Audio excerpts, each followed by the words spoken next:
Oke, halo, selamat siang sahabat FB. Maaf, hari ini kita telat sekitar 7 atau 8 menit karena ada sedikit kesalahan teknis. Nah, perkenalkan, nama saya Shelin Umur dan saat ini saya berada di STT Soteria. Dan juga saat ini kita akan belajar lagi tentang Filokalia. Dan pada saat ini adalah hari yang ketiga, di mana kita akan belajar tentang hati dan logismoi. Jadi ada 2 sesi ya, yaitu sesi hati dan logismoi. Nanti tentang hati saya yang akan menyampaikannya, dan kemudian tentang logismoi nanti ada Pak Hendy yang akan melanjutkannya. Oke, nah kemarin kita sudah belajar bersama-sama tentang hati, tentang nus ya. Tentang nus, kemudian tentang bagaimana nus yang adalah inti dari jiwa kita, bagaimana kita membuat nus kita itu turun ke dalam hati kita. Nah, oleh sebab itu saat ini kita akan membahas secara spesifik tentang apa itu hati. Nah, secara garis besar atau secara singkat menurut Alkitab dan juga menurut para bapak-bapak Filokalia, menyebutkan bahwa hati adalah salah satu karunia terbesar yang diberikan Tuhan kepada kita. Jika hati kita benar dengan Tuhan, seluruh pribadi kita dipenuhi dengan terang. Tetapi jika hati kita buruk, maka seluruh pribadi kita, seluruh apa yang keluar dari kehidupan kita, itu semua juga akan buruk. Jadi hati mengatur seluruh tubuh. Dan ketika rahmat Tuhan memiliki hati, maka itu berkuasa atas semua pikiran. Ini karena hati adalah tempat di mana nus dan pikiran-pikiran itu ditemukan. Nah, jadi dari sini kita melihat bahwa hati itu adalah salah satu anugerah yang Tuhan berikan bagi kita, dan hati itu sangat penting bagi kita semua untuk bagaimana kita berhubungan dengan Tuhan melalui nus kita. Nah, pada saat ini kita akan belajar juga tentang fakulti hati. Nah, kemarin kita udah belajar bahwa nus harus diturunkan ke dalam hati. Hati jauh lebih besar daripada nus kita. Selain itu, melalui nus kita sudah belajar bahwa melalui nus kita dapat mengenal Allah. Melalui nus juga kita memiliki keinginan untuk selalu mengenal Allah. Tetapi di dalam hati kita ini sebagai manusia, kita memiliki berbagai macam keinginan yang begitu banyak. Oleh sebab itu ketika nus, yang dimana nus itu bertujuan untuk membawa kita mengenal akan Allah, ada di dalam hati, maka ini adalah salah satu bisa dikatakan bahwa ada pertentangan yang sangat besar terjadi di dalam hati kita. Karena di hati kita ini memiliki begitu banyak keinginan, begitu banyak hawa nafsu, begitu banyak pilihan kita, begitu banyak keinginan-keinginan kita akan hal daging. Dan disitulah nus yang adalah inti jiwa kita, di mana nus membuat kita lebih mengenal akan Allah, akan membawa hati kita untuk menggunakan kemampuan hati kita untuk mengenal akan Allah itu. Semakin hari kita semakin mengenal akan Allah. Nah, hati juga mencakup kemampuan untuk mengasihi dan menginginkan Tuhan. Dengan demikian, ada 3 kemampuan hati yang dirancang, yaitu untuk memiliki, untuk mengasihi, menginginkan, dan untuk memilih. Karena di dalam hati ini kita memiliki kehendak bebas. Nah, sedangkan tujuan dari nus adalah untuk mengetahui pengetahuan tentang Tuhan. Sedangkan tujuan dari hati adalah untuk mencintai dan mengasihi Tuhan. Nah, ketika nus yang dalam hati, maka nus ini akan dengan sendirinya akan menggerakkan hati kita, keinginan hati kita untuk lebih mengenal Tuhan. Dan dengan begitu apa yang keluar dari hati kita, dari hidup kita itu semua bertujuan untuk mengasihi Tuhan. Nah, oleh sebab itu ini yang karena hal ini maka hati disebutkan lebih besar daripada nus. Karena di dalam hati di situ mencakup keinginan dan juga cinta dan juga kemauan. Nikodemus dari Gunung Athos menjelaskan seperti ini. Karena hal itu kita harus belajar bahwa Karena itu kita harus ingat bahwa sebagai pusat roda gerobak memiliki jumlah jari-jari yang melingkar dan kembali ke pusat di mana mereka bertemu. Begitu juga hati manusia seperti pusat di mana semua indera, semua kekuatan tubuh dan semua tindakan jiwa bersatu. Nah, jadi kita pasti tahu ya roda itu. Nah, di tengah itu kan ada inti dari roda itu.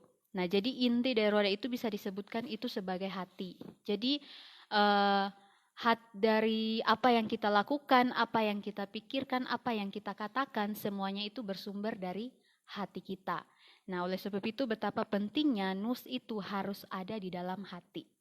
Nah, ketika nus berada di dalam hati seperti yang seharusnya sesuai dengan naturnya, maka seluruh jiwa adalah suatu kebajikan. Karena kembali tujuan nus adalah mengarahkan kita untuk melakukan kebenaran dan untuk mengenal Tuhan. Nah, oleh sebab itu dengan adanya nus di dalam hati, maka nus akan menggerakkan kemampuan hati untuk semakin mengenal dan mengasihi Tuhan. Nah, selain itu hati juga merupakan pusat dari perintah, ya. Seperti apa pusat dari perintah itu? Nah, sama seperti hati kita secara fisik, maka hati kita secara rohani juga bisa dikatakan sebagai pusat dari kehidupan kita. Secara Archimandrite Spridon menulis bahwa setiap orang memiliki dua hati, satu adalah hati tubuh, yang lain adalah hati jiwa. Kondisi baik atau buruk dari kedua hati ini sangat penting. Jika sesuatu terjadi pada salah satu dari mereka, maka kita memiliki masalah hati dan hidup kita dalam bahaya. Apakah itu kehidupan tubuh kita atau kehidupan jiwa kita? Nah, Logothetis selanjutnya mengatakan bahwa sama seperti minyak bumi yang naik ke permukaan dari kedalaman bumi perlu disempurnakan sehingga pikiran yang naik dari kedalaman hati perlu disaring dan dimurnikan begitu mereka mencapai permukaan nus. Nah, jadi kembali bahwa apa yang kita pikirkan, apa yang kita lakukan itu semua bersumber dari hati. Maka ketika nus itu ada di dalam hati, apa yang keluar dari hati kita, keinginan yang timbul dari hati kita, pertama-tama itu harus disucikan. Harus disucikan melalui nus. Jadi betapa penting nus itu harus ada di dalam hati. Dan juga di dalam Roma 5 ayat 5, di situ dikatakan bahwa Allah telah mencurahkan kasih-Nya ke dalam hati kita oleh Roh Kudus yang telah Dia berikan kepada kita. Jadi hati ini juga merupakan tempat di mana Allah mencurahkan Roh Kudus di dalam hati kita.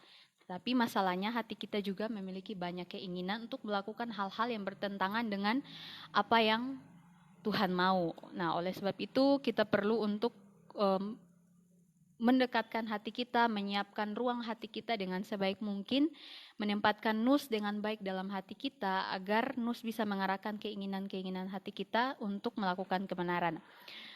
Nah, nus dikategorikan sebagai aspek yang bersifat sadar, tetapi hati bersifat di bawah sadar. Nah, hati dapat dibandingkan dengan ketidaksadaran yang memainkan peran penting dalam psikiatri atau psikologi kontemporer. Di dalam Matius 7 ayat 21 sampai 23, di situ jelas dikatakan bahwa dari dalam hati timbul pikiran-pikiran jahat, persinahan, pembunuhan, dan hal-hal yang menajiskan seseorang. Namun di dalam hati juga tersimpan banyak hal baik seperti suara hati nurani, pengetahuan tentang Tuhan, rasa benar dan salah dan sebagainya.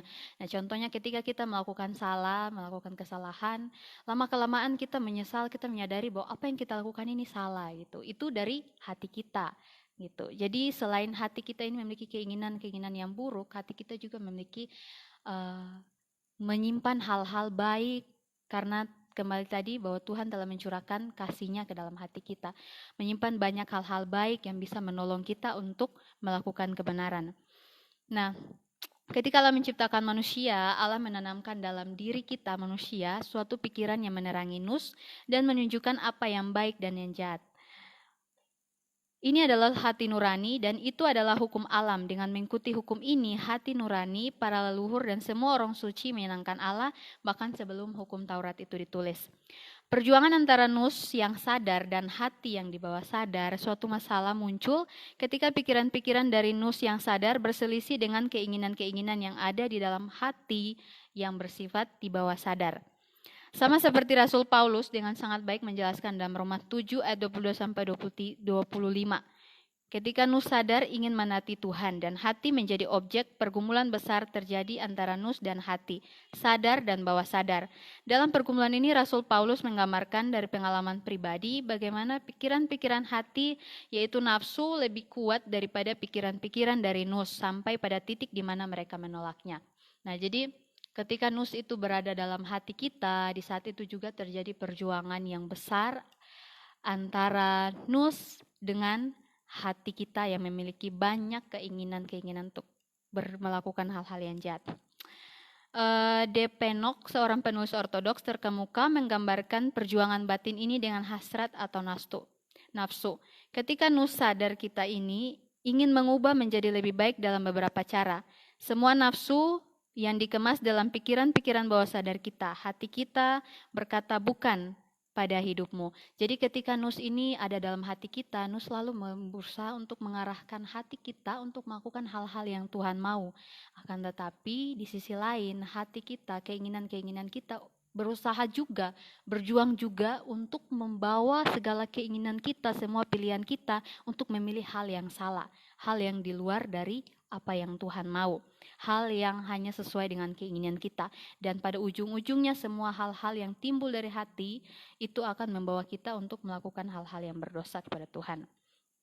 Nah, oleh sebab itu Rasul Paulus mengatakan bahwa dia pernah bersuruh, dia mengatakan bahwa siapa yang akan membebaskan aku dari tubuh maut ini? Melalui doa ini dia mengatasi nafsu yang mencoba untuk menghilangkannya. Dan dia dapat menyatakan, aku berterima kasih kepada Allah melalui Yesus Kristus Tuhan kita. Jadi Rasul Paulus ada seorang rasul yang terkenal ya di dalam Alkitab juga bergumul dalam hal ini, ya, dalam masalah ini. Tentang bagaimana dia berusaha untuk melawan setiap keinginan-keinginan yang jahat, yang bisa kapan saja dan di mana saja, di waktu kapan saja keinginan-keinginan itu bisa muncul. Nah, jadi walaupun kita sudah mengetahui apa yang benar, kita secara orang Kristen kita sudah tahu kita mau untuk melakukan hal yang benar, tetapi karena keinginan-keinginan hati kita yang selalu menyeret kita untuk melakukan yang salah, keinginan-keinginan daging, itu membuat kita kesulitan gitu. Walaupun kita tahu apa yang benar, tetapi cenderung kita lebih memilih untuk melakukan hal yang salah, karena kembali ke yang tadi bahwa hati memiliki keinginan yang lebih besar daripada apa yang Nus inginkan. Nah, oleh sebab itu Rasul Paulus juga mengatakan dalam Roma 7 ayat 24-25, dia mengatakan walaupun dia bergumul untuk melawan semua itu, tetapi dia juga berterima kasih kepada Tuhan Yesus Kristus. Nah, oleh sebab itu apa yang harus kita lakukan kalau kita tahu bahwa ternyata dalam hati kita ini secara manusia kita memiliki atau menghadapi perjuangan yang sangat berat, perselisihan antara melakukan hal yang benar dan keinginan-keinginan yang terlalu besar untuk mendorong kita melakukan. Yang pertama yaitu mari kita belajar untuk mengisi kekosongan hati kita dengan Allah. Nah, Yesus memperingatkan bahwa ketika hati dibiarkan kosong, maka setan-setan akan mengambil alih atau mengambil tempat untuk berada di sana. Dalam Matius 12 ayat 43 sampai 45, di situ dikatakan bahwa sama seperti ketika hati kita sedang kosong, para iblis itu dapat membawa kawan-kawannya lebih banyak untuk menguasai hati kita. Jadi hati-hati ketika hati kita sedang kosong. Karena justru di saat hati kita sedang kosong, di saat itulah kita butuh untuk mengisi Tuhan di dalam hati kita. Jadi Gregory Palamas menunjukkan bahwa bahaya kekosongan batin. Jadi ketika rahmat Allah tidak tinggal dalam manusia, maka iblis membuat sarang di dasar hati manusia, seperti ular sungguhan, dan mereka tidak pernah membiarkan hati manusia menginginkan yang baik. Jadi dari sini kita lihat bahwa jangan pernah membiarkan hati kita kosong. Tetapi bisa saja suatu saat atau suatu waktu ketika kita merasa hati kita kosong, segera untuk tetap mengisinya dengan Tuhan. Segera isi hati kita dengan pikiran-pikiran yang baik tentang Tuhan. Karena kalau kita biarkan terus-menerus, maka hati kita ini akan diambil alih oleh iblis. Dan jika hati kita sudah dikuasai atau sudah menjadi otoritas dari iblis, iblis sudah bertahta dalam hati kita, maka tidak dipungkiri bahwa seluruh apa yang kita pikirkan, apa yang kita katakan, apa yang kita lakukan otomatis pasti akan gelap. Gitu. Karena tujuan iblis adalah untuk membuat kita jauh dari Tuhan dan membuat hidup kita ada di dalam kegelapan. Nah, setan juga berusaha menyerang hati kita melalui pencobaan. Di dalam hati dosa lahir dan neraka dimulai. Itu sebabnya banyak orang berjalan-jalan dengan neraka yang bisa berpindah di hati mereka. Jadi dalam kata-kata Basil dikatakan bahwa keputusan hati adalah akar dari aktivitas tubuh. Ini karena persinahan pertama-tama menyala seperti api di dalam hati orang-orang yang sensual dan kemudian menciptakan kerusakan tubuh yang berdosa dengan melakukan persinahan. Nah, oleh sebab itu hati kita ini begitu jika jahat, maka akan benar-benar jahat seluruh hidup kita. Jadi bagaimana kita mengubah hidup kita untuk belajar hidup bersama dengan Tuhan, belajar melakukan ada di jalur yang benar. Yang pertama-tama kita harus perbaiki hati kita. Karena di situ pusat segalanya. Dan juga dalam Yesus pernah berkata, setiap orang memandang seorang perempuan dengan penuh nafsu telah berselingkuh dengan dia di dalam hatinya. Nah, jadi walaupun seseorang kita belum melakukan dosa itu, misalnya kayak ini, tapi Tuhan sudah mengatakan bahwa ketika kita mengingininya, kita sudah berselingkuh atau berzina dengan dia di dalam hati kita. Karena dosa itu bukan saja ketika yang kelihatan dari luar, yang kelihatan dari luar itu hanyalah hasil dari apa yang ada di dalam gitu. Karena tubuh kita hanya mengikuti apa yang diperintahkan oleh pikiran kita dan pikiran kita mengikuti apa yang diperintahkan oleh hati kita. Jadi yang pertama kita perbaiki adalah hati kita. Nah, di dalam oleh sebab itu pemazmur pernah mengatakan seperti ini. Ciptakanlah hatiku yang suci ya Allah. Dalam Mazmur 51 ayat 10. Dan juga dalam Amsal 23:26 dikatakan juga bahwa anakku, berilah aku hatimu. Jadi yang Tuhan mau dari kita adalah Tuhan meminta hati kita. Tuhan melihat hati kita. Jadi apa yang harus kita lakukan dengan hati kita? Yang pertama tadi yaitu biarkan Tuhan bertata dalam hati kita. Biarkan nus ini bekerja di dalam hati kita. Biarkan nus menggerakkan keinginan-keinginan hati kita untuk melakukan hal-hal yang benar. Nah, hati bukan hanya pusat dari seseorang, tapi juga segala sesuatu yang dimiliki seseorang. Dengan demikian, Theophan Sang Pertapa menggambarkan hati sebagai tempat kehadiran Tuhan. Hati adalah pusat keberadaan manusia yang paling dalam atau roh. Di sini terletak kesadaran diri, hati nurani, gagasan tentang Tuhan, dan ketergantungan seseorang kepadanya, dan semua harta abadi kehidupan spiritual. Nah, jadi, dan juga dikatakan sini bahwa hati, menurut antropologi ortodoks mengatakan bahwa hati adalah wadah energi ilahi atau rahmat Allah. Jadi hati ini merupakan satu tempat atau satu ruang yang harusnya kita tempatkan Allah di dalamnya, gitu. Oleh sebab itu, tugas kita adalah menjadi sadar akan harta yang tersembunyi di dalam hati. Harta yang tersembunyi dalam hati, Kristus, harapan, dan kemuliaan. Kita dipanggil untuk turun ke sana dengan nus melalui doa untuk berdiri di hadirat Allah. Jadi, betapa pentingnya hati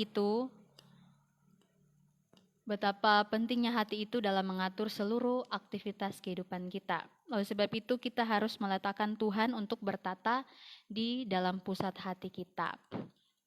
Jadi itulah pentingnya hati gitu. Itulah pentingnya kita harus memperbaiki hati kita, lebih menyelidiki hati kita, siapa pribadi apakah pribadi keinginan kita yang lebih berkuasa, lebih menguasai hati kita, ataukah kita biarkan Kristus yang lebih menguasai hati kita. Jadi kalau kita nggak bisa, kan kita nggak tahu apa saja yang timbul dari hati kita, itu bisa macam-macam ya, bisa, dan lebih banyak itu pasti hal-hal yang buruk karena kita sudah jatuh ke dalam dosa. Kita semua manusia sudah ada dalam dosa. Jadi apa yang kita pikirkan, apa yang timbul dari hidup kita biasanya lebih cenderung ke hal-hal yang membawa kita dalam dosa. Oleh sebab itu, kalau kita tahu hati kita ini seperti itu, maka penting sekali untuk kita menaruh Tuhan ada di sana. Kita meletakkan Tuhan untuk bertahta di sana. Tapi semua itu tergantung kita. Siapa yang ingin kita tempatkan di hati kita. Kita memiliki keinginan untuk makan, memiliki keinginan untuk hal-hal yang menyenangkan hati kita gitu. Tapi kita tidak tahu apakah keinginan-keinginan kita itu bisa saja keinginan-keinginan kita itu berlebihan gitu, atau juga terlalu terobsesi dengan keinginan-keinginan kita sampai keinginan kita itu bisa membawa kita terjerumus ke hal-hal yang jahat. Oleh sebab itu kita harus tempatkan Tuhan untuk bertahta, mengendalikan seluruh keinginan-keinginan kita untuk mengarah kepada hal-hal yang benar. Gitu. Dengan begitu maka semua yang keluar dari hidup kita adalah hal-hal yang benar sesuai dengan apa yang Tuhan inginkan. Oke. Mungkin tentang hati sampai di sini saja, dan selanjutnya kita akan mendengarkan tentang logismoi yang akan dibawakan oleh Pak Hendy.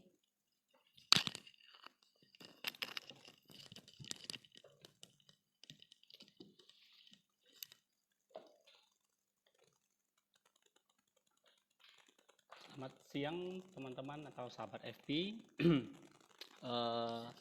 Tadi Shelin sudah menjelaskan tentang pentingnya hati atau menjaga hati. Nah, saudara-saudara, hati merupakan satu karunia, satu bagian penting yang Tuhan karuniakan kepada kita, yang menjadi satu wadah tempat di mana nus dan segala produk atau manifestasi dari nus itu terjadi di dalamnya. Nah, jika hati kita gelap, maka akan mempengaruhi seluruh aktivitas nus yang ada di dalamnya. Oleh sebab itu, kita perlu, seperti tadi yang saya katakan, kita perlu mencoba dengan berbagai cara bagaimana kita itu menjaga hati kita.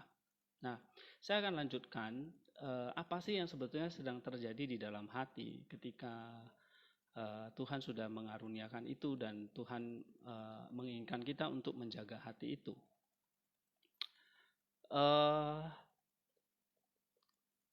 Ada istilah yang namanya logismoi. Logismoi itu artinya pikiran atau thoughts ya kalau dalam bahasa Inggrisnya. Nah, seringkali dipakai oleh bapak-bapak filokalia dalam pengertian pikiran-pikiran yang jahat. Itu adalah otaknya lalu menghasilkan yang namanya pikiran-pikiran atau logismoi. Nah, logismoi atau pikiran-pikiran ini yang perlu kita ketahui, yang perlu kita jaga, perlu kita perhatikan di sini. Karena logismoi ini adalah bibit atau benih dari nafsu. Nah, jika logismoi ini terus dibiarkan, maka akan menghasilkan nafsu, dan nafsu ini jika dibuahi akan menghasilkan dosa. Nah, Bapak filokalia bernama Gregory dari Sinai menggambarkan bahwa logismoi itu adalah pikiran-pikiran jahat. Jadi kalau nus itu pikiran tunggal, maka logismoi itu adalah pikiran-pikiran yang jahat atau pikiran-pikiran yang terkontaminasi oleh dosa. Nah, dari mana munculnya logismoi? Logismoi itu muncul dari nus yang sudah terprovokasi oleh godaan atau bahasa Yunaninya terprovokasi oleh perasmos atau godaan. Nah, ketika perasmos atau godaan itu masuk melalui panca indera, maka dia akan menyerang ke hati, atau lebih tepatnya akan menyerang mata dari hati itu, yaitu nus. Mengapa? Karena nus inilah pengendalinya. Jika pengendalinya dikalahkan, maka seluruhnya akan berakibat fatal untuk hati kita.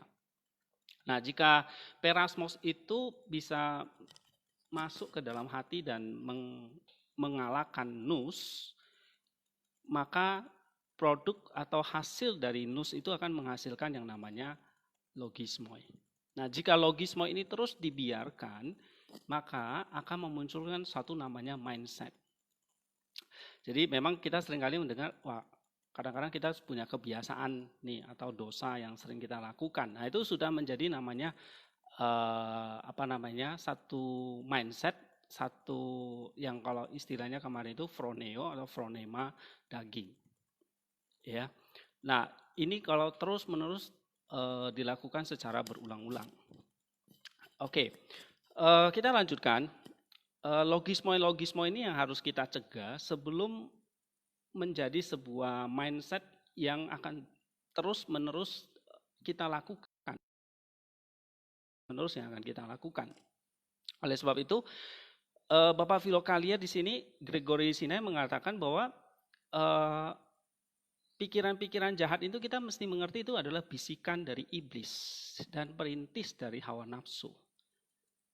Ya, bisikan atau gambaran visual mental, seperti contohnya kalau kita misalnya suka melihat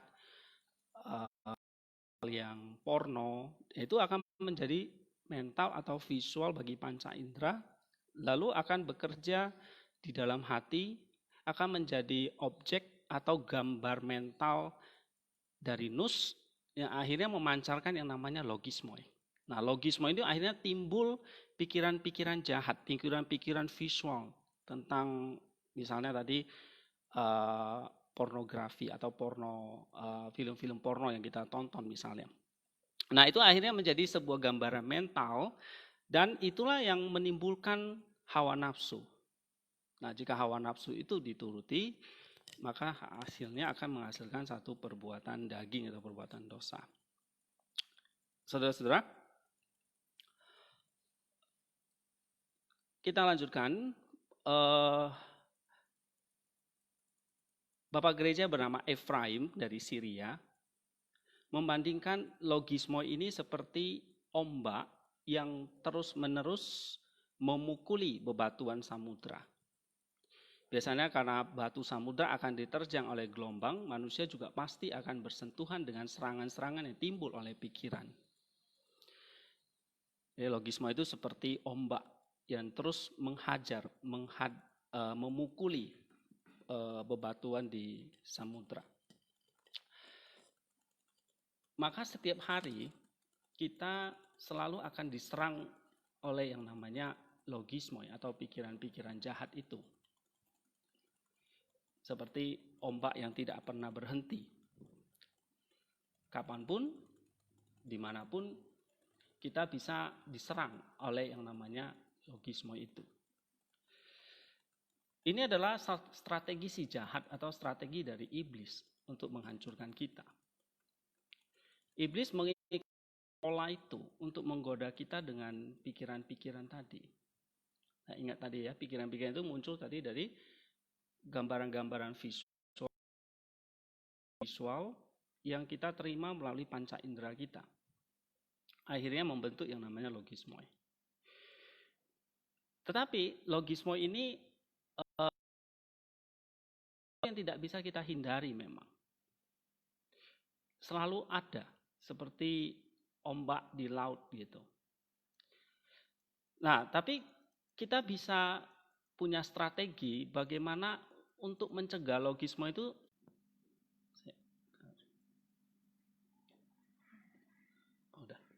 Sorry, tadi agak sedikit trouble sinyalnya. Kita lanjutkan. Kita punya strategi untuk mencegah bagaimana logismoi itu tidak menjadi hawa nafsu. Ya. Tapi kita harus tahu dulu apa strategi dari si iblis ini, si jahat ini. Pertama, dia akan mencoba membuat kita nyaman. Dia mulai dengan meyakinkan kita bahwa tidak ada yang salah ketika kita melakukan dosa tertentu. Bagaimanapun Allah itu berbelas kasihan dan bagaimanapun juga dia akan mengampuni kita. Ini strategi dari si jahat. Namun begitu kita pergi ke depan dan melakukan satu perbuatan jahat, setan menanam dalam diri kita kebalikan dari logisme itu. Ya, dia menanamkan dalam diri kita, oh, logisme itu enak, nyaman, silakan dilakukan. Toh kalau kamu lakukan, Allah tetap berbelas kasihan dan akan memberi pengampunan kepada kita. Tetapi ketika kita sudah melakukan, akhirnya timbul rasa menyesal, kita kembali lagi mencoba kepada Tuhan, mendekati Tuhan, dan meminta pengampunannya. Tetapi strategi si iblis adalah akan memancing kita kembali bahwa Tuhan tidak layak, Tuhan tidak akan mengampuni kamu karena kamu tidak layak untuk diampuni. Dia menutupi pintu bagi kita untuk kembali kepadanya, kembali kepada Tuhan dan menanam kita benih-benih keputusasaan. Dia kemudian mengganggu kita dengan perasaan tidak layak. Nah, setan ini adalah ahli dalam menggunakan pikiran untuk menghancurkan kita. Dia memiliki pengalaman ribuan tahun, saudara-saudara. Ini adalah strategi licik yang digunakan setan ketika kita bergumul dengan dosa. Nah, para bapak filokalia mengatakan bahwa rayuan atau godaan dari iblis tidak pernah dinyatakan dalam bentuknya yang terlanjang gitu dia katakan. Jangan sampai terkena, ia harus segera terdeteksi. Namun godaan atau rayuan itu dibuat rapi dalam gaun yang menarik. Jadi tidak pernah telanjang begitu ya, tapi dibungkus dengan atau ditampilkan dengan pakaian atau gaun yang menarik. Sehingga dari bentuk luarnya akan membuatnya tampak kepada yang tidak berpengalaman, konyol, penampilan yang tampak, yang benar, yang cantik, sehingga kita tergoda.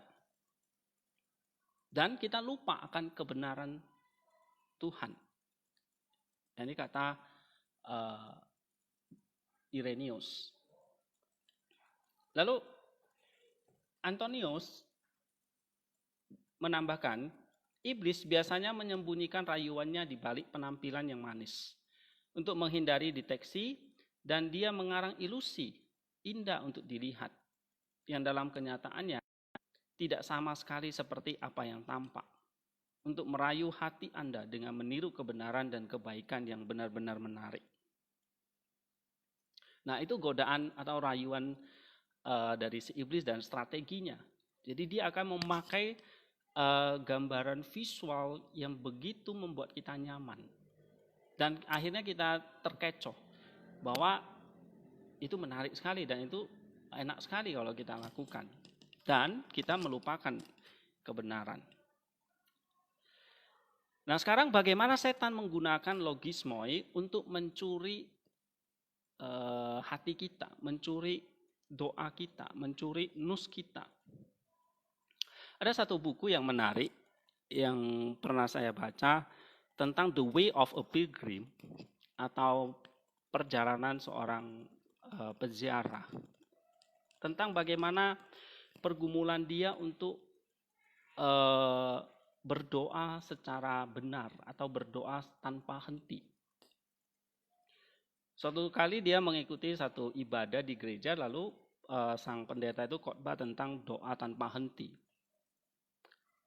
Yang dia kutip di dalam surat Rasul Paulus. Dia dengar lalu dia merasa gelisah begitu. Apa sih artinya doa tanpa henti itu?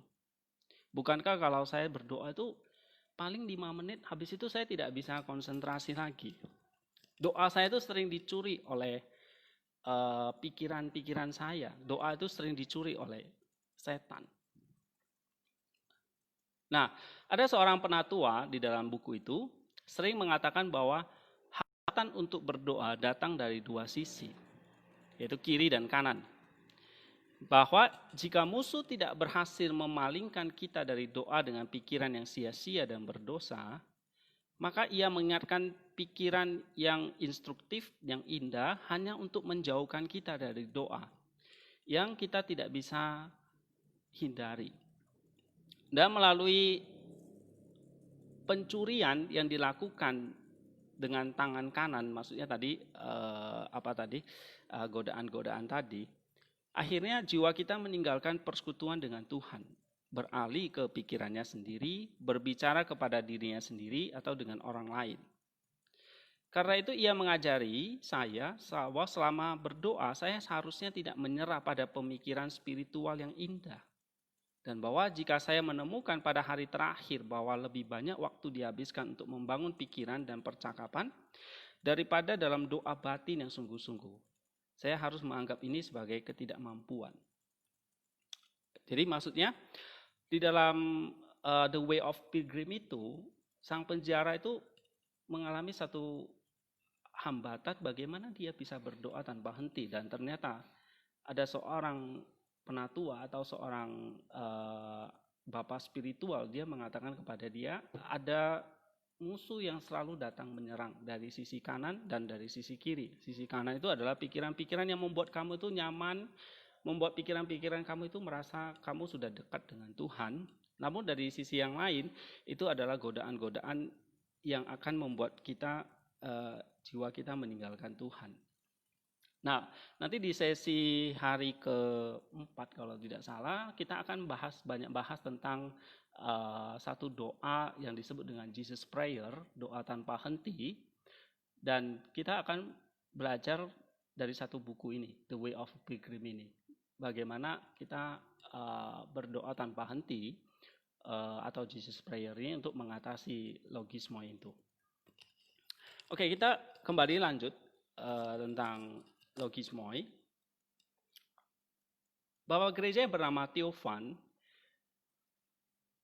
merekomendasikan kepada kita bagaimana kita mengendalikan logismoi yang selalu menyerang kita. Dia menulis begini. Pikiran terus berdesak-desakan dalam mendengar Anda seperti nyamuk. Untuk menghentikan desakan ini, Anda harus mengikat pikiran dengan satu pikiran atau hanya memikirkan Tuhan. Bantuan untuk ini adalah doa singkat yang membantu pikiran menjadi sederhana dan bersatu. Hal itu mengembangkan perasaan terhadap Allah dan tertanam dengannya. Ketika perasaan ini muncul dalam diri kita, kesadaran jiwa menjadi mapan dalam Tuhan. Dan jiwa mulai melakukan segala sesuatu sesuai dengan kehendaknya. Bersama dengan doa singkat, kita harus menjaga pikiran dan perhatian kita kepada Tuhan. Nah, Theophan merekomendasikan doa yang singkat, tapi terus-menerus. Doa yang bisa dilakukan terus-menerus, mungkin harus melalui kata-kata dari bibir kita tanpa henti. Lalu akhirnya itu akan menjadi satu mindset, ya, jadi satu phroneo. Nah, dari situ akan menghasilkan yang namanya logismoi, pikiran yang baik di sini. Nah, jadi bukan logismoi lagi yang jahat, tetapi logismoi yang baik. Ya, memang kadang Bapak Gereja membedakan ada logismoi yang baik, ada logismoi yang jahat. Tetapi pada umumnya mengatakan logismoi itu jahat. Tetapi logismoi bisa kita ubah itu menjadi logismoi yang baik jika kita punya kesadaran untuk terus berdoa tanpa henti. Nah, saudara-saudara, doa sederhana atau doa yang sering diajarkan oleh bapak-bapak Filokalia ini adalah Jesus Prayer, yang bunyinya adalah, Tuhan Yesus, Anak Allah, kasihanilah kami, orang yang berdosa. Kita akan bahas secara khusus tentang Jesus Prayer ini pada hari ke-4. Para bapak Filokalia terus menekankan pentingnya menjaga nus, sehingga benar-benar hadir untuk tugas yang ada. Mereka terus mengatakan bahwa dimanapun nus kita berada, di sana kita berada, dan dimanapun nus kita tidak ada, disitulah kita tidak ada. Misalnya, dimanapun, katakanlah kita beribadah atau berdoa di gereja. Tetapi ketika nus kita tidak hadir di situ, maka kita tidak hadir di hadapan Allah. Mengapa? Karena nus kita dicuri dikontrol oleh logismoi tadi. Saudara, walaupun misalnya kita makan di sebuah meja makan gitu ya, bersama dengan keluarga kita, belum tentu kita hadir untuk mereka. Mungkin kita sibuk dengan berbagai macam atau pikiran kita melayang kemana-mana. Kita sibuk dengan HP kita mungkin. Nah seperti itu ketika kita menjalankan spiritual kita di hadapan Tuhan, pikiran kita atau nus kita itu bisa hilang dari kita. Oleh sebab apa? Karena dikendalikan oleh tadi perasmos tadi, sehingga menghasilkan logisme. Nah logisme inilah yang akhirnya mengendalikan hati kita. Nah saudara-saudara, oleh sebab itu Bapak Filokalia sangat menekankan pentingnya menjaga nus ini, pentingnya menghambat logisme ini. Nah salah satu tadi yang saya jelaskan adalah doa singkat, doa tanpa henti atau Jesus Prayer yang akhirnya akan menghasilkan satu fronea atau froneo mindset untuk menangkal godaan-godaan itu.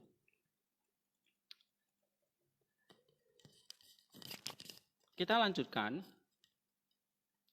tentang logisme ini lagi. Saudara-saudara, kita perlu tahu bahwa logisme tadi di awal saya katakan itu menjadi bibit atau benih dari yang namanya patience atau nafsu. Ya, mungkin kita sering dengar tentang patience, tentang nafsu. Apa itu? Patience atau nafsu itu timbul dari logismoi atau produk dari logismoi. Jika nus produknya tadi adalah logismoi, logismoi itu menghasilkan atau produknya adalah patience atau nafsu. Nah, bahasa Yunani itu adalah pathos. Patience itu berarti satu pathos atau penderitaan bagi jiwa, penyakit bagi jiwa,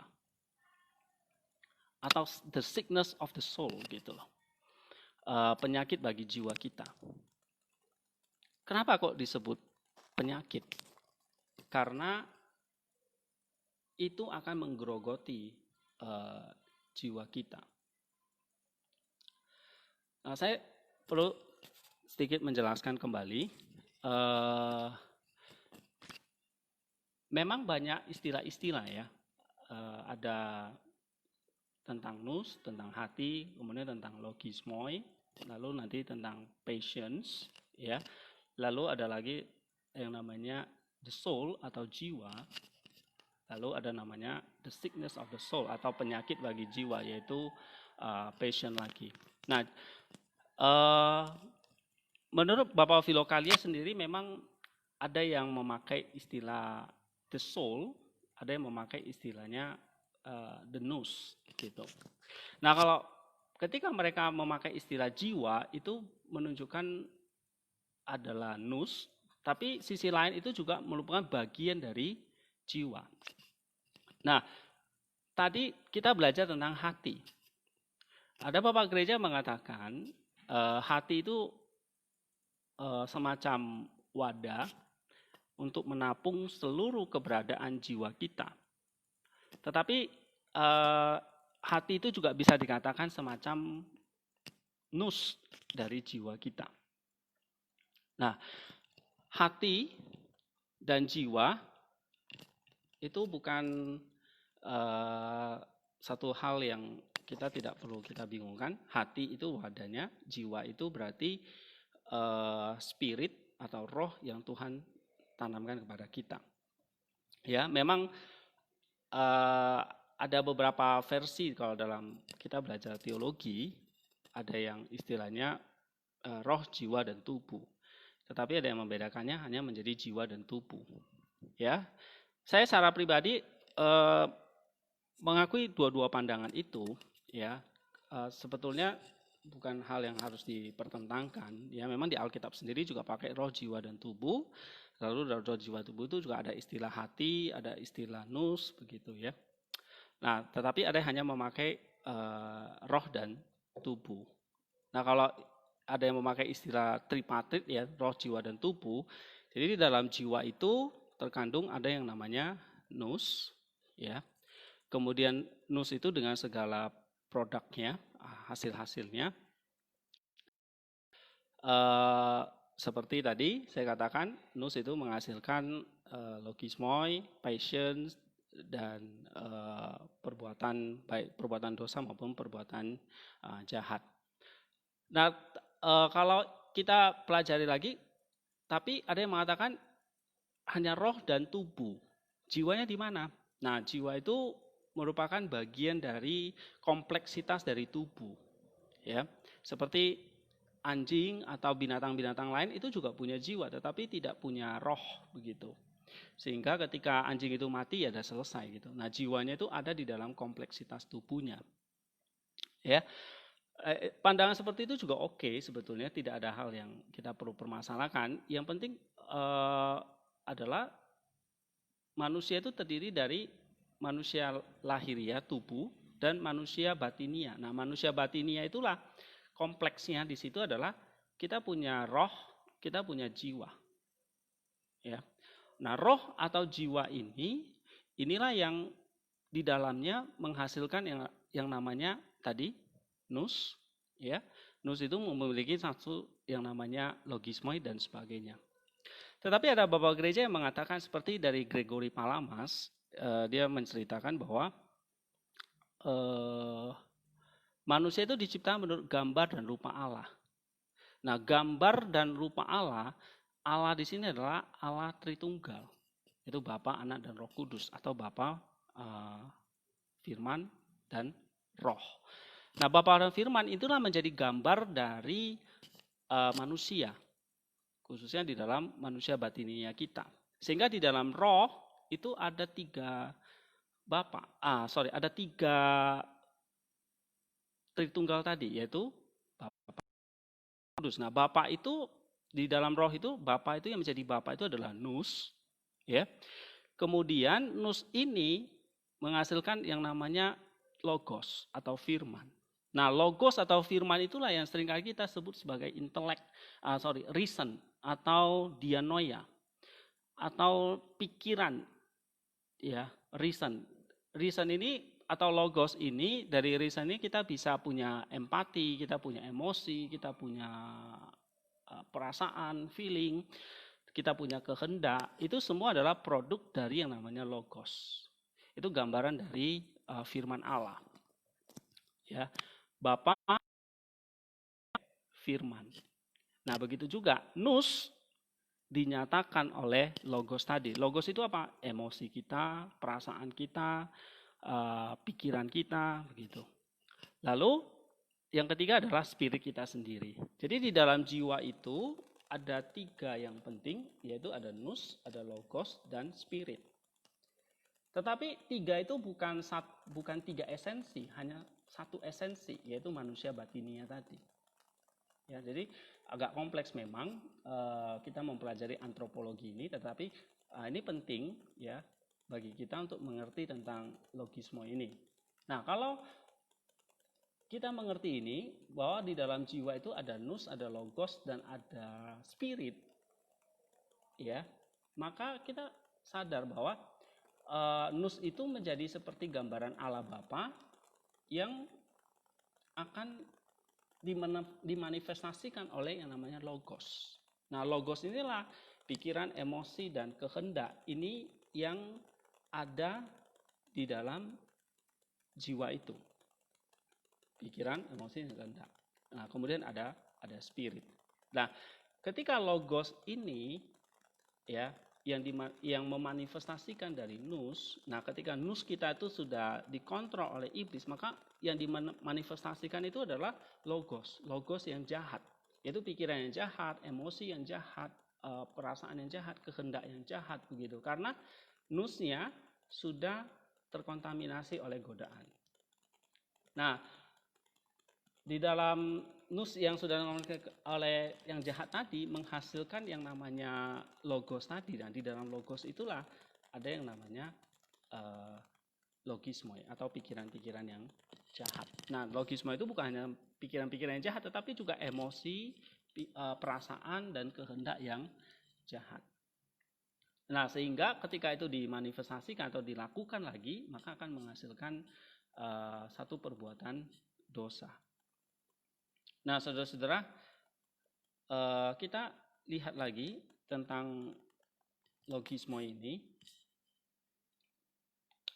Logismoi itu kuat, ya.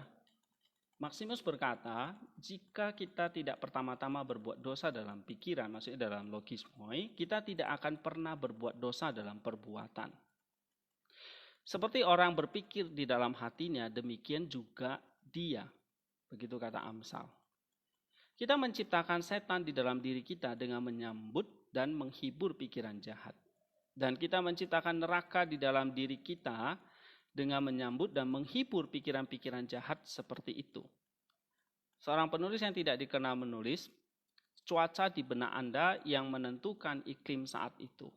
Ubah pikiran kita dan Anda mengubah tidak hanya hidup Anda, tapi juga dunia Anda. Apa yang terjadi pada Anda hari ini bergantung pikiran Anda, di mana pikiran Anda membawa Anda. Anda akan berada di mana bergantung pikiran Anda, dan pikiran Anda akan membawa Anda kemanapun Anda menuju. Nah, saudara-saudara, di sini Maximus tadi mengatakan, jika kita tidak pertama-tama berbuat dosa dalam pikiran, maka kita tidak akan pernah berbuat dosa dalam perbuatan. Ya. Sehingga walaupun memang kalau nus kita sudah tergoda, lalu logismoi itu jahat, timbul yang jahat, ya, itu akan membawa jiwa kita menuju kepada yang namanya perbuatan dosa. Oleh sebab itu, kalau kita bisa menggagalkan perbuatan dosa ini di dalam pikiran, maka kita akan tidak jatuh ke dalam dosa itu. Nah, ini penting di sini. Kita lanjutkan. Itulah sebabnya bagaimana untuk mencegah timbulnya logismoi ini, Bapak Filokalia menekankan kepada kita sekali lagi untuk menjaga nus ini. Ya. Nus adalah medan perang di mana manusia pertama kali bertemu dengan dosa. Ini adalah perbatasan tempat umat manusia bertemu musuh bebuyutannya, yaitu iblis. Tidak aneh bahwa musuh harus memilih nus manusia sebagai medan perang untuk mengorbankan perjuangannya yang ganas. Nah, di dalam psikologi kontemporer, nus itu sering digambarkan seperti ego yang sadar. Sedangkan jiwa atau tadi Selin mengatakan itu hati, ya, itu seperti alam bawah sadar. Nah, nus adalah aku yang sadar, aku yang sejati, ya, yang bisa menyeleksi, mengcounter atau bisa yang bisa menghandle semua apa yang tidak sadar. Yang tidak sadar itu apa saja. Mungkin perbuatan-perbuatan dosa yang dulu kita kerjakan. Dan itu semua tidak hilang. Jadi apa yang kita kerjakan itu semua itu tersimpan dengan rapi di dalam jiwa kita. Atau tadi yang karunia Tuhan itu yang disebut dengan hati. Jadi hati itu ibarat seperti gudang yang menampung semua memori, kenangan, perbuatan-perbuatan dosa kita, perbuatan-perbuatan baik kita. Nah, hati itu seperti ruang arsip kita. Hati itu seperti ruang arsip dari jiwa. Nah, jika godaan itu kan masuk, maka godaan itu tinggal cari tahu apa arsip kita, apa dosa favorit kita. Iblis itu sudah tahu, iblis itu menguasai gudang arsip kita. Dia akan tinggal memilih, oh ini dosa favorit dari orang itu. Oh ada di arsip ini, dia akan ambil. Nah godaan itu akan ambilnya di mana? Yaitu di dalam hati. Penjaganya, nah penjaganya itu adalah aku yang sadar itu, yaitu nus itu. Nah ketika penjaganya itu tertidur, terlelap, tidak berjaga-jaga, maka godaan itu akan masuk ke ruang arsip itu, lalu akan mengambil arsip kita, dan filenya itu akan dibongkar dia, lalu dia akan tahu bagaimana caranya untuk menghancurkan kita. Oh, anak itu gampang digoda lewat ini, lewat itu, lewat ini, lewat itu. Dan akhirnya, ketika ruang arsip kita itu dibongkar, maka akan muncul itulah yang namanya logismoi tadi. Nah, logismoi ini akhirnya menjadi semacam benih yang akan menghasilkan nafsu. Nah, nafsu inilah yang akhirnya akan menghasilkan perbuatan jahat. Nah, saudara-saudara, ini proses timbul atau proses lahirnya dosa.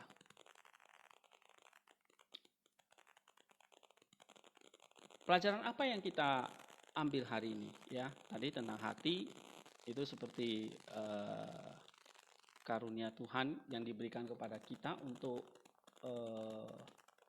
dijaga, ya, karena itu tempat penyimpanan semua memori kita, semua pengalaman hidup kita ada di situ, ya. Walaupun secara otak kita bisa lupa, gitu ya. Apa sih yang sudah terjadi 10 tahun yang lalu dan sebagainya. Tetapi itu semua tercatat di dalam kita atau hati kita. Lalu penjaganya adalah nus tadi. Nah, penjaganya ini tidak boleh tertidur. Bagaimana caranya tadi supaya tidak tertidur? Nah, Saint Theophan, bapak-bapak Filokalia itu mengajarkan kepada kita untuk doa tanpa henti. Ya. Nanti pada pertemuan berikutnya kita akan belajar bagaimana doa tanpa henti itu. Tetapi prinsipnya kita harus tahu bahwa nus itu harus melek, harus sadar. Tidak boleh terlelap sekalipun. Nah, sebagai penutup untuk kita hari ini, saya ingin membagikan cerita perumpamaan dari Tuhan Yesus tentang 5 gadis bijaksana dan 5 gadis bodoh. Ya. 5 gadis bijaksana, 5 gadis bodoh itu disebut bijaksana dan disebut bodoh itu ending ceritanya begitu. Tetapi 10 orang gadis itu diberi perintah yang sama untuk menyambut mempelai laki-laki. Lalu mereka membawa kandil, minyak, ya. Tetapi 5 gadis yang bodoh itu tidak membawa persediaan minyak yang cukup.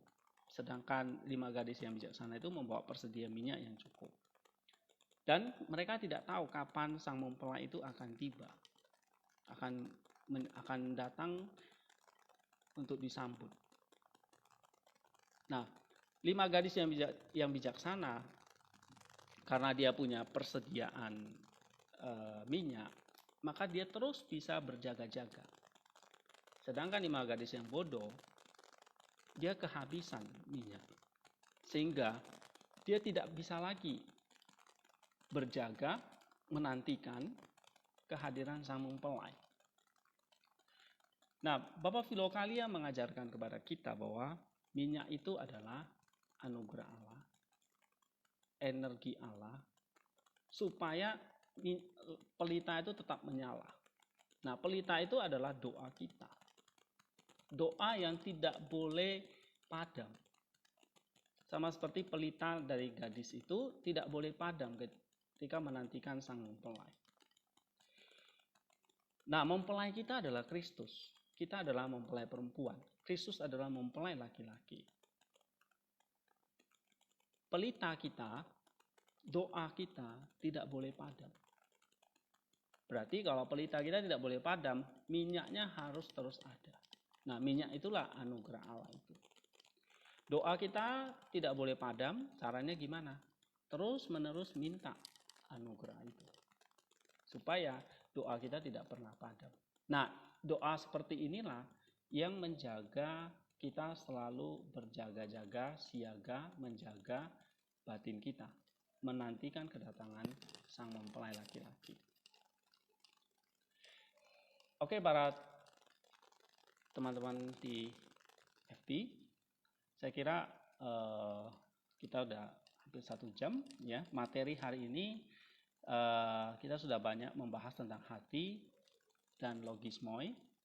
Besok kita akan membahas isu yang lebih praktis ya, tentang apa artinya kita selalu berpatroli, berjaga-jaga, dan bagaimana kita mengatakan tidak kepada logismoi, mengatakan tidak kepada pikiran-pikiran jahat, mengatakan tidak kepada hawa nafsu.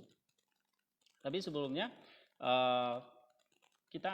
besok kita akan membahas, menyinggung sedikit lagi tentang patience ya. Hari ini kita banyak membahas tentang logismoi, tapi besok kita akan coba membahas sedikit tentang patience, lalu bagaimana kita mengatakan tidak kepada nafsu itu dan selalu berpatroli, berjaga terhadap patience atau logismoi itu. Thank you semuanya sudah mendengarkan, menonton. Semoga apa yang kami bagikan pada hari ini menjadi berkat bagi kita semua dan menolong kita untuk bertumbuh di dalam kerohanian kita supaya kita semakin hari semakin serupa dengan Kristus. Sampai jumpa besok. Terima kasih.